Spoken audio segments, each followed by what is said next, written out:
Teams throughout history, if you look at Stalin and Hitler, if you look at today with Vladimir Putin, the negative effects of power corrupting the mind of a leader manifests itself is that they start to get bad information from the intelligence agencies. So this kind of thing that you're talking about, over time, they start hearing information they want to hear.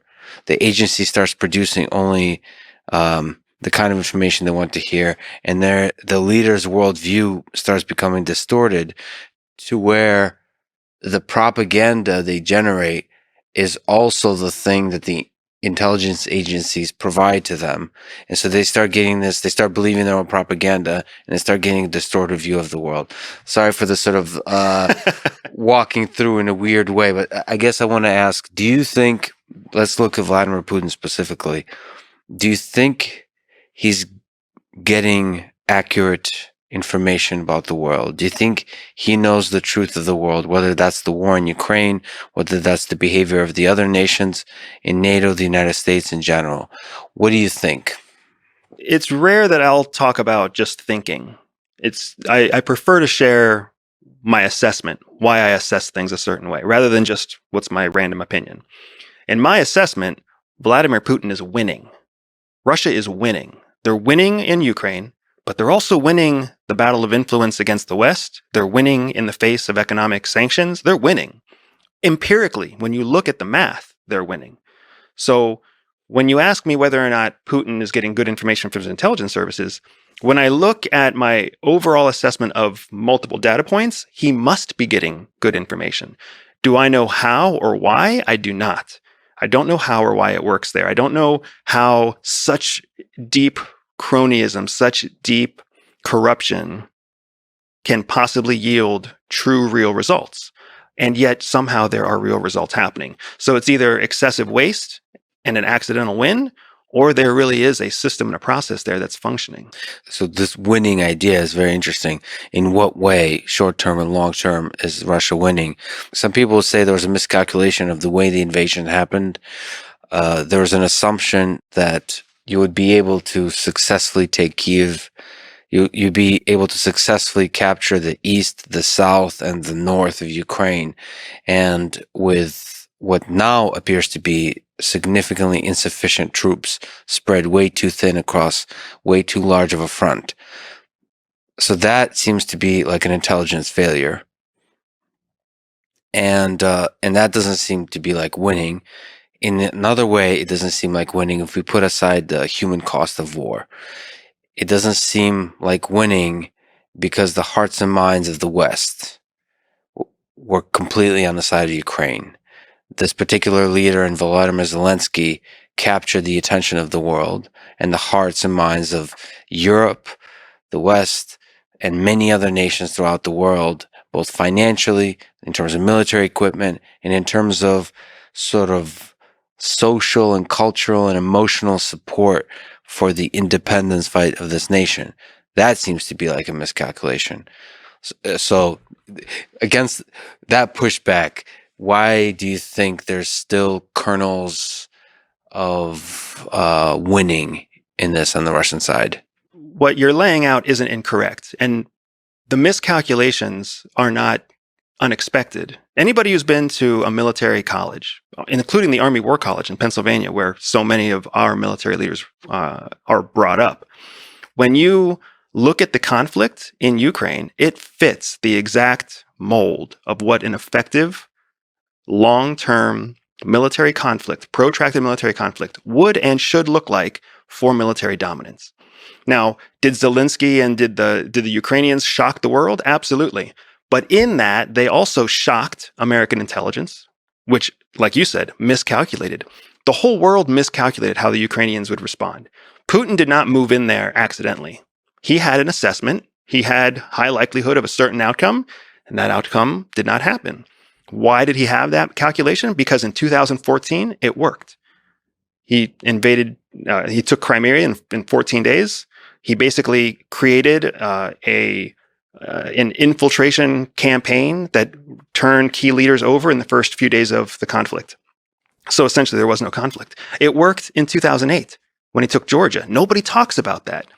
He invaded Georgia the exact same way, and it worked. So in 2008, it worked. In 2014, it worked. There was no reason to believe it wasn't going to work again.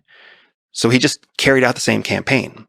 But this time, something was different. That was a miscalculation, for sure, on the part of Putin. And the reason that there was no support from the West, because let's not forget, there is no support. There is nothing other than the Lend-Lease Act, which is putting Ukraine in massive debt right now to the West. That's the only form of support they're getting from NATO or the United States.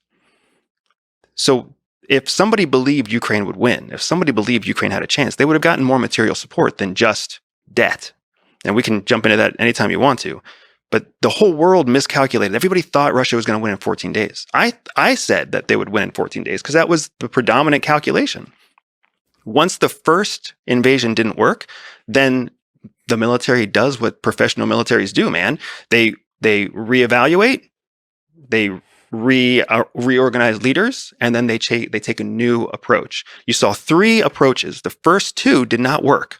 The first 2 campaigns against Ukraine did not work the way they were supposed to work. The third has worked exactly like it's supposed to work. You don't need Kiev to win Ukraine. You don't need hearts and minds to win Ukraine. What you need is control of natural resources, which they're taking in the east, and you need access to the heartbeat, the blood flow of food and money into the country, which they're taking in the south. The fact that Ukraine had to go to the negotiation table with Russia and Turkey in order to get exports out of the Black Sea approved again demonstrates just how much Ukraine is losing. The aggressor had a seat at the negotiation table to allow Ukraine the ability to even export one of its top exports. If Russia would have said no, then they would not have had that. That's like someone holding your throat. It's like somebody holding your jugular vein and saying, if you don't do what I tell you to do, then I'm not going to let you breathe. I'm not going to let blood flow to your brain. So do you think it's possible that Russia takes the south of Ukraine? It takes, so starting from Mariupol, the Kherson region, all the way to Odessa. And into Moldova. I believe all of that will happen before the fall. Fall of this year? Fall of this year. Before winter hits Europe, NATO Germany needs to be able to have sanctions lifted so they can tap into Russian power. There's no way they can have those sanctions lifted unless Russia wins. And Russia also knows that all of Europe, all of NATO is the true people feeling the pain of the war outside of Ukraine are the NATO countries because they're so heavily reliant on Russia. And as they have supported American sanctions against Russia, their people feel the pain. Economically, their people feel the pain. What are they going to do in the winter? Because without Russian gas, their people are going to freeze to death. Ukrainian people. People all over NATO. Ukraine, everybody knows Ukraine's at risk. Everybody knows Ukrainians are dying. The game of war isn't played it isn't even played majoritively by the people who are fighting. The game of war is played by everyone else. It's an economic game. It's not a military game. The flow of resources and energy, attention, and food. Exactly right. I was on the front in the Kherson region, this very area that you're referring to, and I spoke to a lot of people, and the morale is incredibly high. And I don't think the people in that region, soldiers, volunteer soldiers, civilians, are going to give up that land without dying. I agree with you. I mean, in order to take Odessa would require huge amount of artillery and slaughter of civilians, essentially. They're not going to use artillery in Odessa because Odessa is too important to Russian culture. It's going to be even uglier than that. It's going to be clearing of streets, clearing of buildings, person by person, troop by troop. It'll be a lot like what it was in Mariupol. Just shooting at civilians. Because they can't afford to just do bombing raids, because they're going to destroy cultural, significant architecture that's just too important to the Russian culture. And that's going to demoralize their own Russian people. I have to do a lot of thinking to try to understand what I even feel. I don't know. But in terms of information, the thing that the soldiers are saying, the Russian soldiers are saying, the thing the Russian soldiers really believe is that they're liberating the Ukrainian people from Nazis. Mm. And they believe this. Because I visited Ukraine, I spoke to over 100, probably a couple hundred Ukrainian people from different walks of life. It feels like the Russian soldiers, at least, are under a cloud of propaganda. They're not operating on a clear view of the whole world. And given all that, I just don't see Russia taking the South without committing war crimes. And if Vladimir Putin is aware of what's happening in terms of the treatment of civilians, I don't see him pushing forward all the way to take the South, because that's not going to be effective strategy for him to win the hearts and minds of these people. Autocracies don't need to win hearts and minds. That's a staunchly democratic point of view. Hearts and minds mean very little to people who understand core basic needs and true power. You don't see Xi Jinping worrying about hearts and minds in China. You don't see it in North Korea. You don't see it in Congo. You don't see it in most of the world. Hearts and minds are a luxury. In reality, what people need is food, water, power. They need income to be able to secure a lifestyle. It is absolutely sad. I am not in any way, shape, or form saying that my assessment on this is enriching or enlightening or hopeful. It's just fact. It's just calculatable empirical evidence. If Putin loses in Ukraine, the losses, the influential losses, the economic losses, the lives lost, the power lost is too great. So it is better for him to push and push and push through war crimes, through everything else. War crimes are something defined by the international court system. The international court system has Russia as part of its board.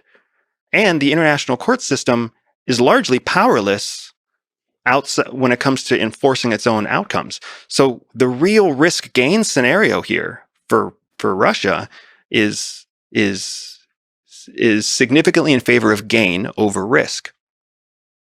The other thing that I think is important to talk about is everybody is trapped in the middle of a gigantic information war. Yes, there's battlefield bullets and cannons and tanks, but there's also a massive informational war.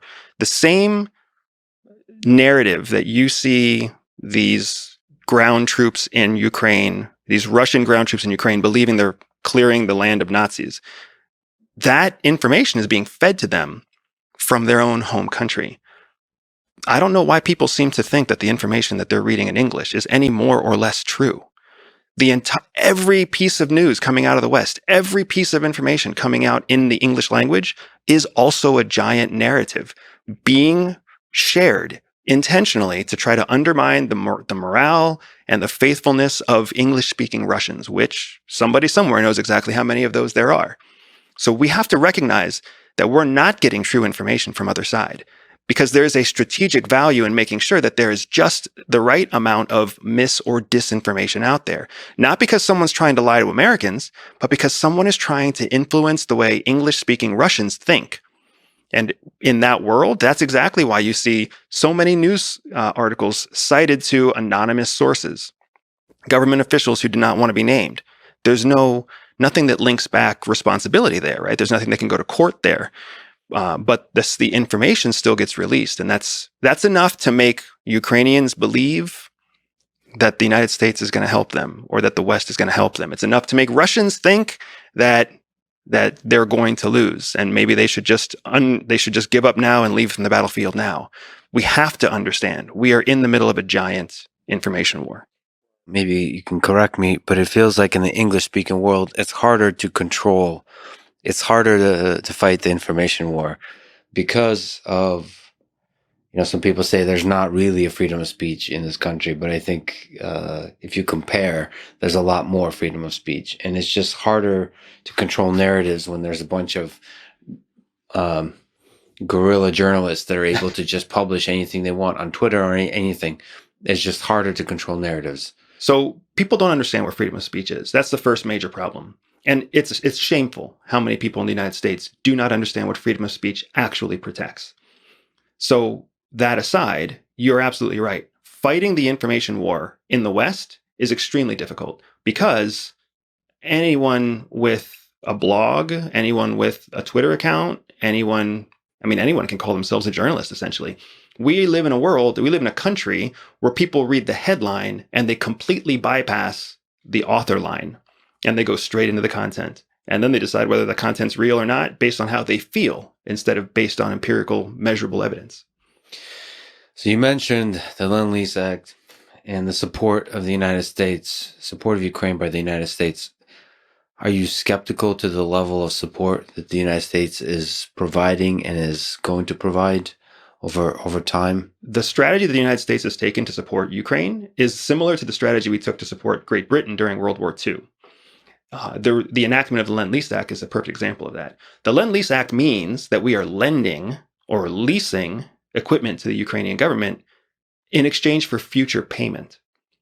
So every time a rocket is launched, every time a drone crashes into a tank, that's a bill that Ukraine is just racking up. It's like when you go to a restaurant and you start drinking shots. Sometime the bill will come due. This is exactly what we did when Europe and when Great Britain was in the face of Nazi invasion. We signed the same thing into motion. Do you know that the UK did not pay off the debt from World War II until 2020? They've been paying that debt since the end of World War II. So what we're doing is we're indebting Ukraine against the promise that perhaps they will secure their freedom, which nobody seems to want to talk about what freedom is actually going to look like for Ukrainians, right? What are the true handful of outcomes, the realistic outcomes that could come of this, and which of those outcomes really looks like freedom to them, especially in the face of the fact that they're going to be trillions of dollars in debt to the West for supplying them with the training and the weapons and the food and the med kits and everything else that we're giving them, because none of it's free. It's all coming due. We're a democracy, but we're also a capitalist country. We can't afford to just give things away for free, but we can give things away at a discount. We can give things away layaway, but the bill will come due. And unfortunately, that is not part of the conversation that's being had with the American people. So debt is a way to establish some level of control. Power. Is power. That said, having a very close relationship between Ukraine and the United States does not seem to be a negative possibility when the Ukrainians think about their future in terms of freedom. That's one thing. And the other, there's some aspect of this war that I've just noticed that one of the people I talked to said that all great nations have a independence war, have to have a war for their independence. There's something, it's dark, but there's something about war just being a catalyst for finding your own identity as a nation. So you can have leaders, you can have sort of signed documents, you can have all this kind of stuff, but there's something about war that really brings the country together and actually try to figure out what is at the core of the spirit of the people that defines this country. And they see this war as the independence war to define the heart of what the country is. So there's been before the war, before this invasion, there was a lot of factions in the country. There was a lot of influence from oligarchs and corruption and so on. A lot of that was the factions were brought together under one umbrella, effectively to become one nation because of this invasion. So they see that as a positive direction for the defining of what a free democratic country looks like after the war. In their perspective, after the war is won. It's a difficult situation because I'm trying to make sure that you and everybody listening understands that what's happening in Ukraine among Ukrainians is noble and brave and courageous and beyond the expectations of anyone the fact is, there is no material support coming from the outside. The American Revolution was won because of French involvement. French ships, French troops, French generals, French military might. The independence of communist China was won through Russian support, Russian generals, Russian troops on the ground fighting with the communists. That's how revolutions are won. That's how independent countries are born. Ukraine doesn't get any of that. No one is stepping into that because we live in a world right now where there simply is no economic benefit to the parties in power to support Ukraine to that level. And war is a game of economics. The economic benefit of Ukraine is crystal clear in favor of Russia, which is why Putin cannot lose. He will not let himself lose. Short of something completely unexpected, right? I'm talking 60%, 70% probability Ukraine loses. But there's still 20%, 30% probability of the unimaginable happening. Who knows what that might be? An oligarch assassinates Putin, or a nuclear bomb goes off somewhere, or who knows what, right? There's still a chance that something unexpected will happen and change the tide of the war. But when it comes down to the core calculus here, Ukraine is the agricultural bed to support a future Russia. Russia knows, they know they have to have Ukraine. They know that they have to have it to protect themselves against military pressure from the West. They have to have it for agricultural reasons. They have major oil and natural gas pipelines that flow through eastern Ukraine. They cannot let Ukraine fall outside of their sphere of influence. They cannot. The United States doesn't really have any economic vested interest in Ukraine. Ideological points of view and promises aside, there's no economic benefit. And the same thing goes for NATO. NATO has no economic investment in Ukraine. Ukrainian output, Ukrainian food goes to the Middle East and Africa. It doesn't go to Europe. So the West siding with Ukraine is exclusively ideological, and it's putting them in a place where they fight a war with Russia so the whole world can see Russia's capabilities. Ukraine is as sad as it is to say, man, Ukraine is a pawn on a table for superpowers to calculate each other's capacities. Right now, we've only talked about Russia and the United States. We haven't even talked about Iran. We haven't even talked about China, right? It is a pawn on a table. This is a chicken fight so that people get to watch and see what the other trainers are doing. Well, a lot of people might have said the same thing about the United States back in the independence fight. So there is possibilities, as you've said. We're not saying a 0% chance, and it could be a reasonably high percent chance that this becomes one of the great democratic nations that the 21st century is remembered by. Absolutely. And so you said American support. So ideologically, first of all, you don't assign much long-term power to that U.S. could support Ukraine purely on ideological grounds. Just look in the last 4 years, the last 3 years. Do you remember what happened in Hong Kong right before COVID? China swooped into Hong Kong violently, beating protesters, killing them in the street, imprisoning people without just cause. And Hong Kong was a democracy. And the whole world stood by and let it happen. And then what happened in Afghanistan just a year ago? And the whole world stood by and let the Taliban take power again after 20 years of loss. We are showing a repeatable point of view. We will talk, American politicians, American administrations, we will say a lot of things. We will promise a lot of ideological, pro-democracy, rah-rah statements. We will say it. But when it comes down to putting our own people, our own economy, our own GDP at risk, we step away from that fight. America is currently supplying military equipment to Ukraine. Absolutely. And a lot of that military equipment has actually been the thing that turned the tides of war a couple of times already. Currently, that's the HIMARS systems. So you mentioned sort of Putin can't afford to lose, but winning can look in different ways. So you've kind of defined, so on at this moment, the prediction is that winning looks like capturing not just the east, but the south of Ukraine.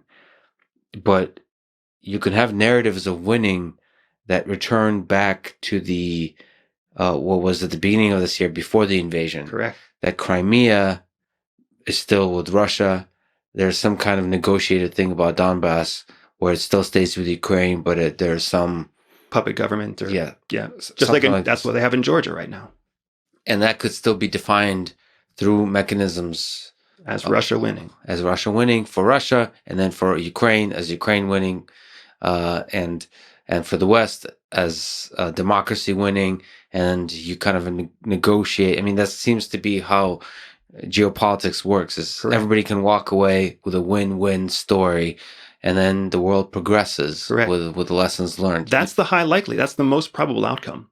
The most probable outcome is that Ukraine remains, in air quotes, a sovereign nation. It's not going to be truly sovereign because it will have to have new government put in place.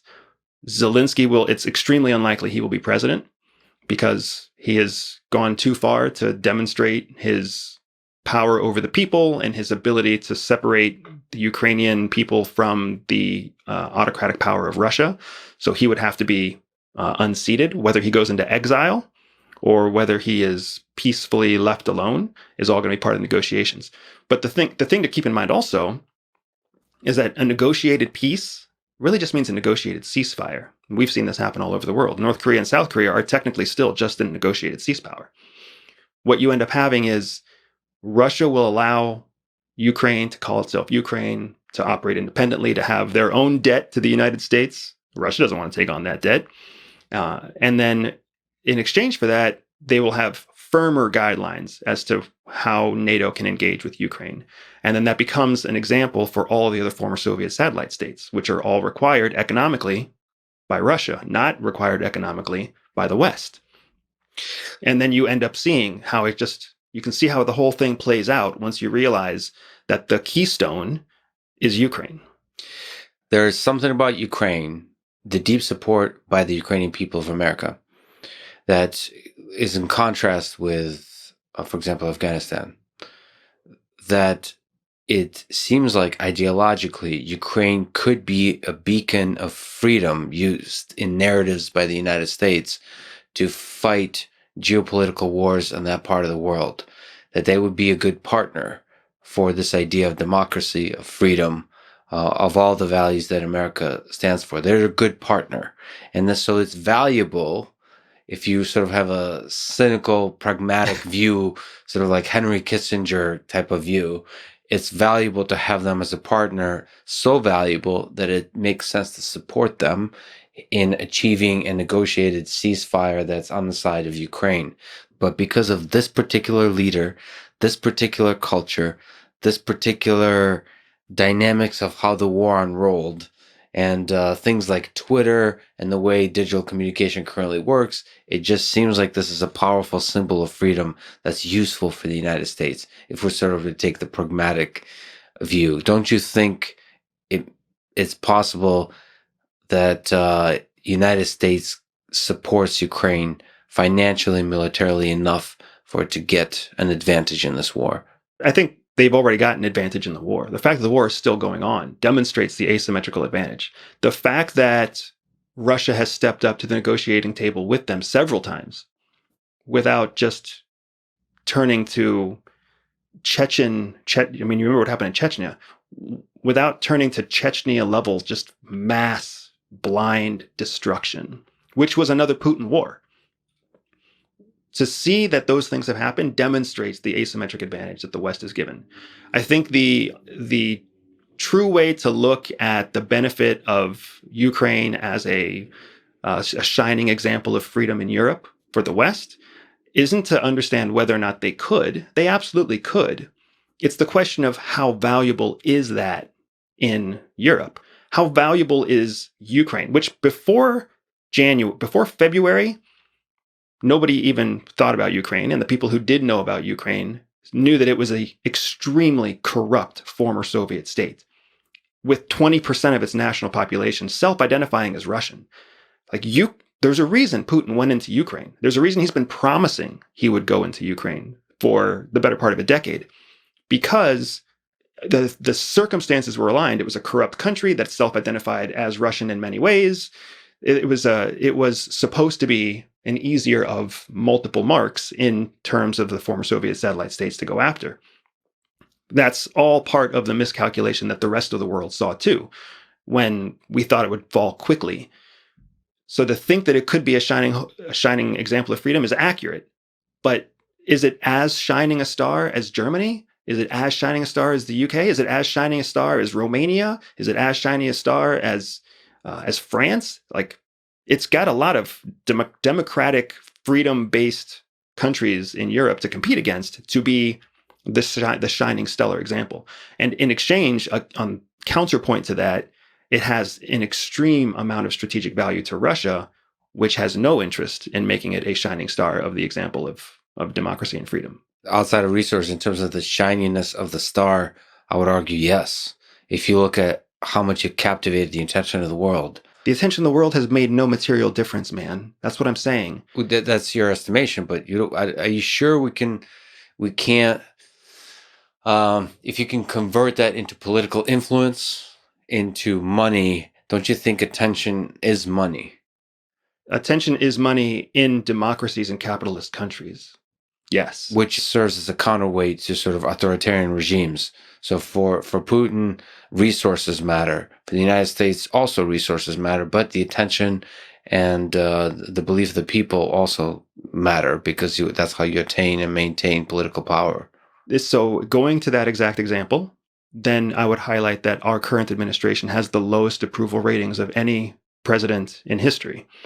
So if people were very fond of the war going on in Ukraine, wouldn't that counterbalance some of our upset, some of the dissent coming from the economy, and some of the dissent coming from the Great Recession or the Great Resignation and whatever's happening with the down stock market? You would think that people would feel like they're sacrificing for something if they really believed that Ukraine mattered, that they would stand next to the president who is so staunchly driving and leading the West against this conflict. Well, I think the opposition to this particular president, I personally believe, has less to do with the policies and more to do with a lot of the other human factors.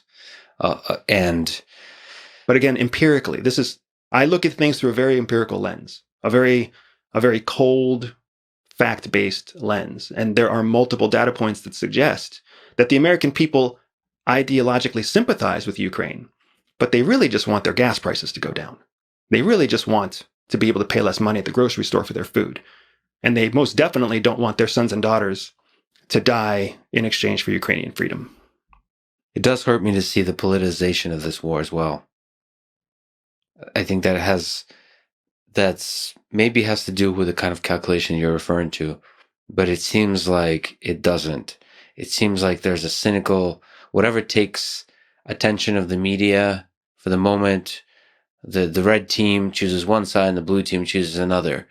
And then I think, correct me if I'm wrong, but I believe the Democrats went into full support of Ukraine on the ideological side, and then I guess Republicans are saying, why are we wasting money? The prices the gas prices are going up.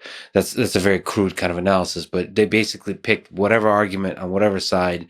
And now more and more and more, this particular war in Ukraine is becoming a kind of pawn in the game of politics that's first the midterm elections and then building up towards the presidential elections, and stops being about the philosophical, the social, the geopolitical aspects, parameters of this war, and more about just like whatever the heck captivates Twitter, and we're going to use that for politics. You're right in the sense of the fact that I wouldn't say that the red team and the blue team picked opposite sides on this. What I would say is that media discovered that talking about Ukraine wasn't as profitable as talking about something else. The American people who read media or who watch media, they simply became bored reading about news that didn't seem to be changing much. And we turned back into wanting to read about our own economy, and we wanted to hear more about cryptocurrency, and we wanted to hear more about the Kardashians, and that's what we care about. So that's what media writes about. That's how a capitalist market-driven world works, and that's how the United States works. That's why in both red papers and blue papers, red sources and blue sources, you don't see Ukraine being mentioned very much. If anything, I would say that your Republicans are probably more in support of what's happening in Ukraine right now because we're creating new weapon systems. Our military is getting stronger. We're sending these military. We get to test military systems in combat in Ukraine. That's priceless in the world of the military industrial complex. Being able to field test, combat test a weapon without having to sacrifice your own people is incredibly valuable. You get all the data, you get all the performance metrics, but you don't have to put yourself at risk. That is one of the major benefits of what we're seeing from supporting Ukraine with weapons and with troops. The long-term benefit to what will come of this for the United States, practically speaking, in the lens of national security, through military readiness, through future economic benefits, those are super strong. The geopolitical fight is essentially moot, because Ukraine is not a geopolitical player. It was not for 70 years. And after this conflict is over, it will not again. Just think about what you were just saying with the American people's attention span to Twitter and whatever's currently going on. If the Ukraine conflict resolved itself today, in any direction, how many weeks do you think before no one talked about Ukraine anymore? Do you think we would make it 2 weeks? Or do you think we'd make it maybe 7 days? It would be headline news for 1 or 2 days, and then we'd be on to something else. It's just an unfortunate reality of how the world works in a capitalist democracy. Yeah, it just breaks my heart how much, I know that there's Yemen and Syria and that nobody talks about anymore. Still raging conflicts going on. It breaks my heart how much generational hatred is born. I happen to be from, my family is from Ukraine and from Russia. And so for me, just personally, it's a part of the world I care about in terms of its history. Because I speak the language, I can appreciate the beauty of the literature, the music, the art, the cultural history of the 20th century. Through all the dark times, through all the hell of the dark sides of authoritarian regimes, the destruction of war, there's still just a beauty that I'm able to appreciate that I can't appreciate about China, Brazil, other countries because I don't speak their language. This one I can appreciate. And so in that way, this is personally really painful to me to see so much of that history, the beauty in that history, suffocated by the hatred that is born through this kind of geopolitical game, fought mostly by the politicians, the leaders. People are beautiful. And that's what you're talking about. People are beautiful creatures. Culture and art and science, like these are beautiful, beautiful things that come about because of human beings.